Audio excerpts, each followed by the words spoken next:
Oui, mais en fait, le sujet que vous m'avez confié et que j'ai accepté de traiter renvoie au concept d'innovation, qui est le sujet de cette réunion aujourd'hui, et aussi au sujet de la qualité. C'est des termes qui sont polysémiques. On a toujours du mal à définir ce que c'est que l'innovation et la qualité. Chacun a sa définition, j'ai la mienne. L'innovation, c'est l'adoption de nouvelles technologies ou de nouvelles organisations qui génèrent de la valeur. Et le concept de valeur, aujourd'hui, est en train d'apparaître comme un concept clé de la qualité. La valeur, c'est les résultats des soins qui importent aux patients rapportés au coût pour atteindre ces résultats.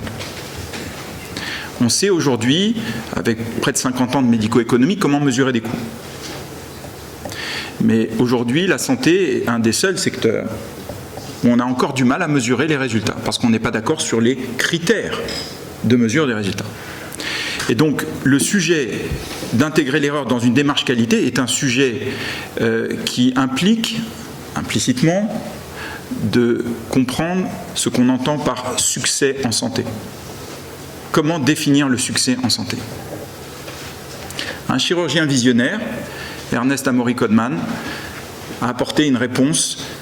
Il est diplômé de la Harvard Medical School en 1895 et rejoint le Mass General Hospital en tant que chirurgien. Et dès son entrée dans l'équipe, il propose de créer la première conférence de morbimortalité.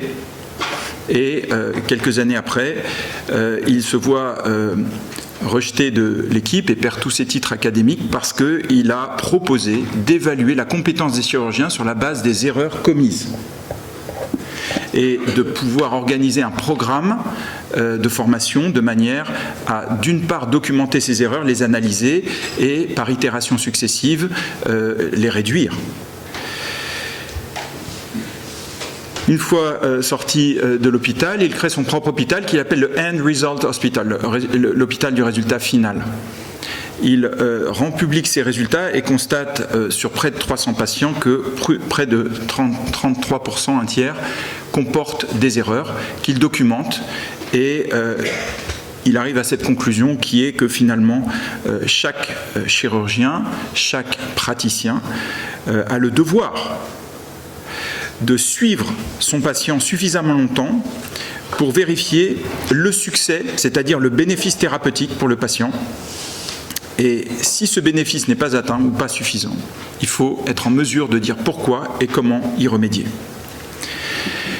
Alors, c'était il y a plus d'un siècle. On est aujourd'hui au XXIe siècle et on constate que la variation des résultats est bien plus préoccupante qu'on le pense. 5 pays seulement mesurent cette variation. Les autres ne se mesurent pas encore. Vous voyez que, par exemple, pour le pontage, le taux de mortalité en Grande-Bretagne varie du simple au quadruple selon l'établissement où vous faites opérer. Pour tout ce qui va être PTH ou PTG, ça varie du simple au quintuple en Allemagne. Et vous voyez que, par exemple, les complications pour les prostatectomies radicales aux Pays-Bas varient de 1 à 9. En bas de la liste, vous avez un taux de complications capsulaires pour la chirurgie de la cataracte qui varie de 1 à 36 en Suède. Et dans ces pays, vous avez la présence de registres qui systématiquement rassemblent les résultats. C'est une obligation, c'est un devoir.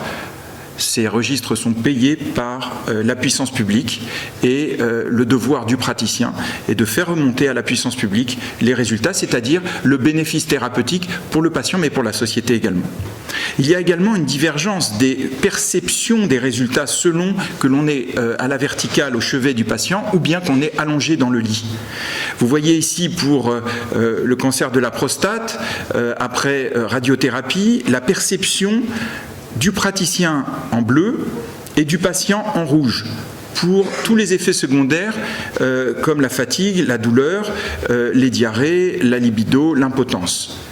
Et cet écart montre également que le sujet de ce qu'on appelle un résultat ne fait pas l'unanimité. Généralement, le praticien est entraîné pour s'intéresser à 2 résultats. Le taux de survie et le Progression Free Survival.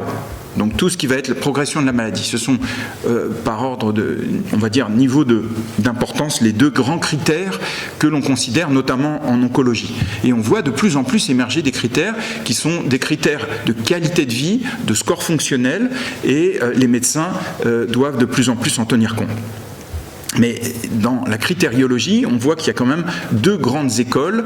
Pour l'instant, on travaille beaucoup avec des proxys cliniques, à gauche, et de plus en plus on voit introduire des instruments qui mesurent en fait les outcomes, comme par exemple l'incontinence, l'impotence, la qualité de vie, qui sont très importants pour le patient.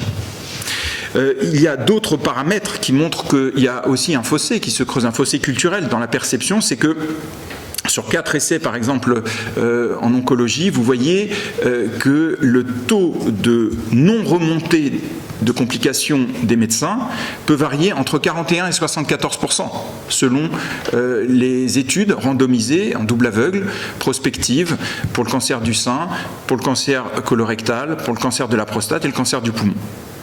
Alors comment est-ce qu'on améliore, c'est-à-dire comment est-ce qu'on surmonte les erreurs pour progresser ? Eh bien, vous voyez que certaines équipes, comme par exemple la Martini Clinic à Hambourg, en Allemagne, sur l'hôpital universitaire Eppendorf, est devenue leader en l'espace de 15 ans. Leader mondial absolu sur le cancer de la prostate.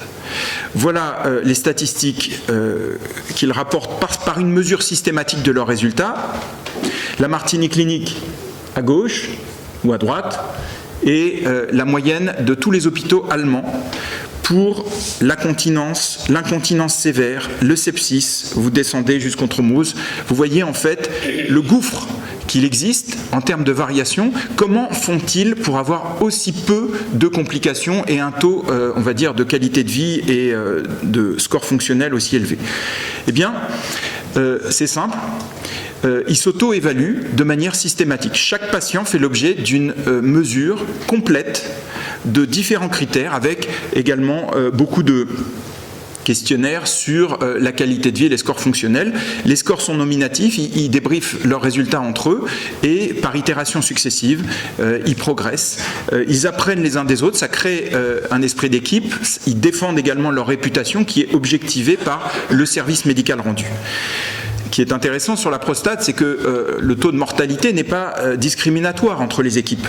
Le taux de mortalité à 5 ans, vous voyez à la Martini Clinic par rapport aux autres pays, c'est à peu près la même chose. Par contre, vous voyez que sur l'incontinence, la Martini Clinic en bleu a des taux bien inférieurs. Quand on regarde d'autres critères que le simple score de la mortalité, on se rend compte qu'en fait, il y a une très grande variation des résultats. Alors, si on devait standardiser ces résultats par pathologie, il existe aujourd'hui un organisme, l'International Consortium for Health Outcome Measurements, qui, par pathologie, définit des instruments qui permettent de mesurer à la fois les indicateurs cliniques et également les scores fonctionnels et de qualité de vie rapportés par le patient. Et la combinaison des deux nous permet de nous rapprocher de la vérité qui est le succès en santé. Alors, cancer du sein, on ne réinvente pas ces instruments, ils existent. Il suffit simplement de les combiner en impliquant le patient et en lui demandant, avec les praticiens, quel est le nombre minimum de questions pour lesquelles vous pensez que ce patient possède un spectre d'évaluation à 360 degrés. Pas seulement la mortalité, pas seulement les rechutes. On a également la douleur, la dépression, la fatigue, l'image de soi, les neuropathies, les arthralgies, dysfonction sexuelle, qualité de vie, bien sûr, la survie en fait partie. Et on regarde de manière itérative, comme le disait Codman il y a plus d'un siècle, tous les 6 mois, pendant des années, parfois à vie, pour les maladies chroniques. C'est un travail très laborieux, mais très important, et on se rend compte qu'en fait la transparence de ces résultats a permis, par exemple au registre aux Pays-Bas, de diminuer de manière drastique ces complications. Vous voyez que le taux de mortalité intra-hospitalière a diminué de 43% en seulement 4 ans, et chaque point qui représente un hôpital, c'est comparé aux autres hôpitaux, et vous voyez en fait le peloton qui se crée en 4 ans, parce que tout sujet éclairé modifie son comportement, personne ne veut être en arrière, et donc il y a un mimétisme qui se crée. On a pu l'observer chez Kaiser sur le taux de mortalité par rapport à également Medicare, Medicaid, et sur les registres coronaires en Suède, vous avez également une courbe d'apprentissage qui est très rapide. L'année où on publie les résultats, tout le monde se compare, et par cet effet mimétique, cet effet miroir, il y a une sorte de réaction d'orgueil, de fierté, et on remet en question ces pratiques. On s'auto-évalue, on se staffe, on débriefe, et par itération successive, on progresse.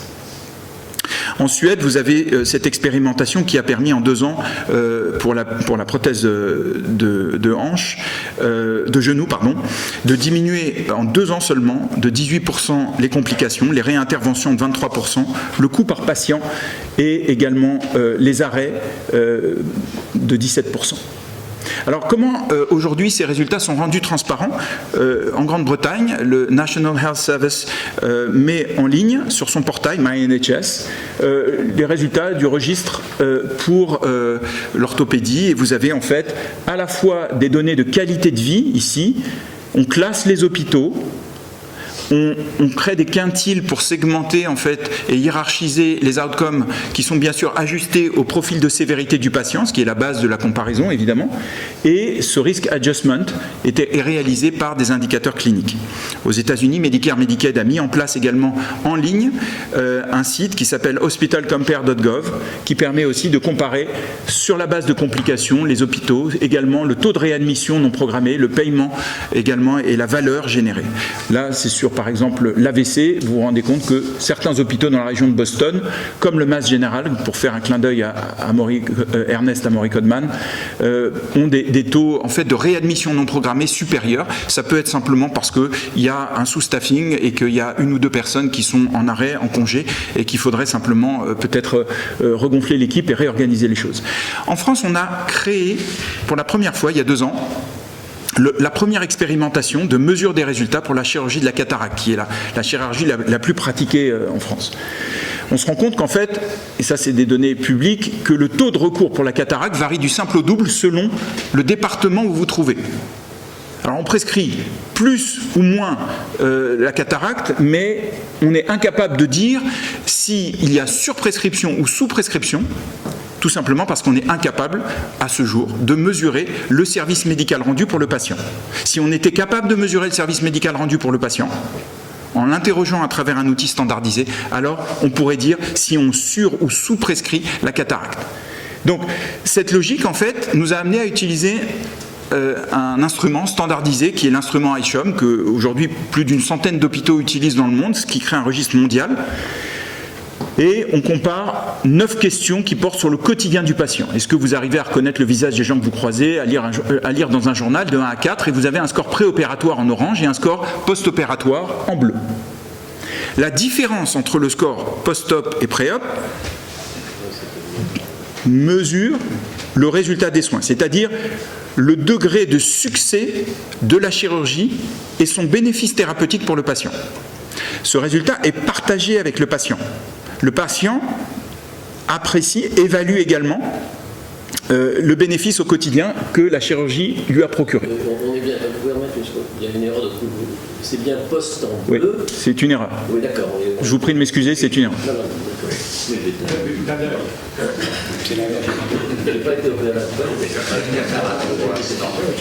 Vous avez ici en orange 2 établissements avec les scores préopératoires qui sont légèrement différents, 2,6 ou 2,9. Par contre, les scores post-opératoires sont symétriques. Et vous voyez donc le SMR, le service médical rendu, est différent parce qu'on opère plus tard à Limoges qu'à Nantes.